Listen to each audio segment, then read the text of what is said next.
This class will be concerned with the types of alliances that are possible. And we'll start the class by looking at joint ventures. In this case, the business remains independent. So the business remains separate and independent. But they set up a new shared business. The businesses that form the joint venture set up a new shared business. The existing businesses remain independent, they just set up a new shared business. Now, example of a joint venture. Business, say, development into an emerging market, for example, China. Let's say companies wanted to sell their products in China, but they don't want to risk their existing business. So they may come together and form a new business and sell in China. Generally speaking, in the case of this example, they may look for partners in China who have expertise of the market there. So the joint venture may be between, let's say, a company in Europe and a company in China. And the joint venture is a new business aimed at selling the product in that market. Local business provides local knowledge, labour, and entry into markets. So the joint venture, the new business, it may bring in the expertise of the original businesses to help it to sell in local markets, because it has the expertise of two businesses feeding into the joint venture. The inward investing business provides, say, technology, management expertise and finance. And in fact, all the companies forming the joint venture, perhaps the two companies or more, if it depends on how many there are. Generally speaking, it's two.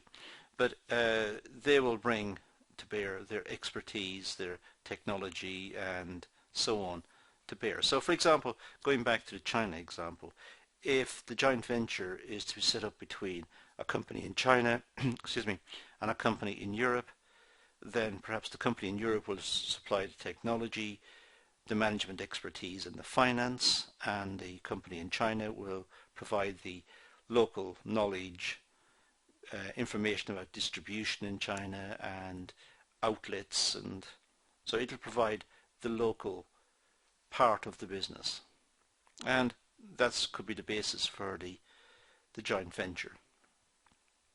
Now, another type of alliance is that of networks. These occur when two or more businesses work together without any formal relationship. Companies just simply help each other. They come together and help each other in, if you like, a business network. And this normally happens when it's to their mutual advantage, when both need help and both can help each other. So they come together, mutual advantage brings them together, and they form this network of support. The airline industry is an example of this type of alliance. They sometimes help each other out on particular routes. If one of the airlines is in trouble, perhaps an aircraft is grounded, then the others may take the passengers to help out. It's a mutual thing. They both agree to help each other. The next type of alliance we can deal with is that of franchising. This is the one that's probably most widely understood by the general public. This provides a further opportunity for growth for existing businesses. It helps the businesses to grow further. It involves allowing small local businesses, franchisees,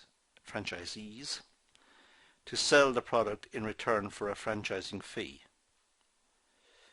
So try to imagine it as a successful business who wants more outlets, and it sets up local businesses are allowed to spring up to sell its product. But the franchisor controls the outlets, controls the styles of the outlets, and controls the way the outlets work and behave. So the franchisor controls all aspects of the business: the production method, the marketing, the pricing, the design, the culture, the layout. This controls and develops the brand name. So, for example, McDonald's make a successful product. Now, if someone in a local area wants to open a McDonald's, they would apply for a franchise. They will become the franchisees, and if McDonald's approves, they will pay McDonald's a franchising fee. In return, McDonald's will specify exactly what the outlet must look like, the price of the product, the design, the training of the workers, the marketing. Everything will be controlled by McDonald's.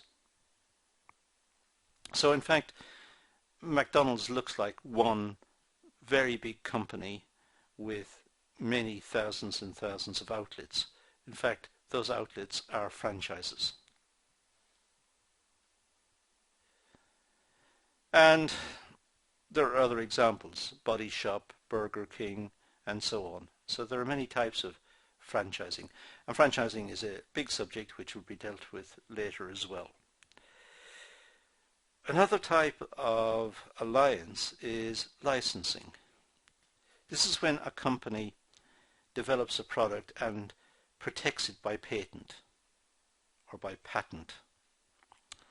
The company then allows other companies to produce and sell the product in return for a fee.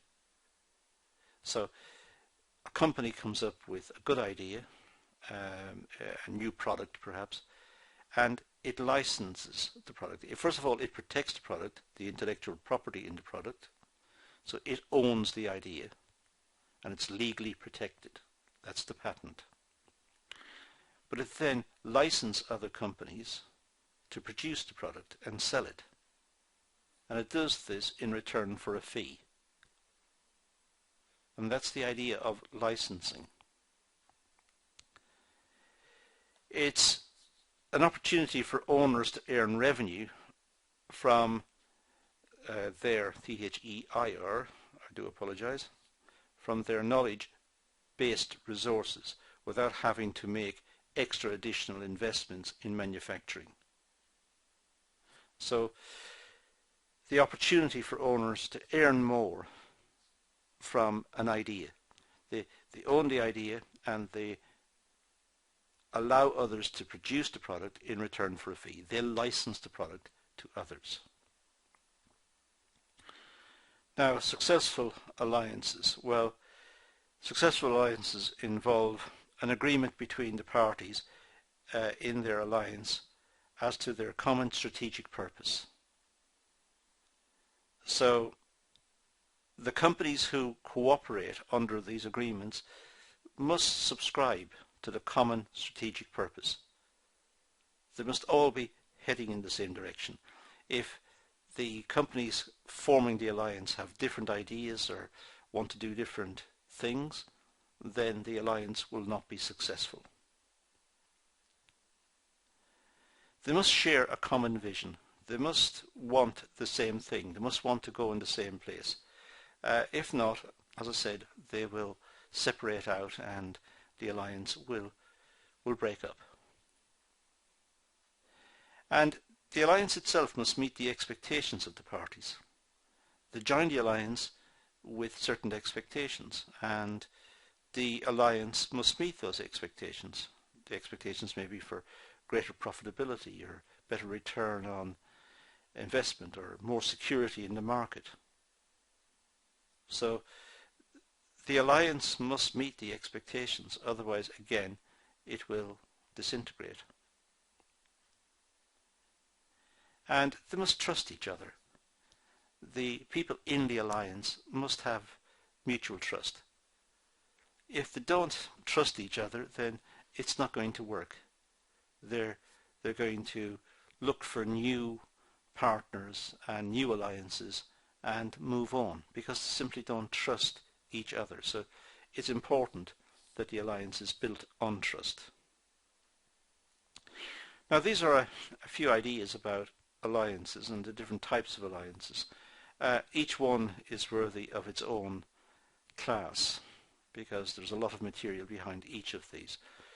But that's for another time. For this, as far as we're concerned in this one, at this moment in time, that's all we need to say here. So I'm going to leave it at that and say thank you for watching.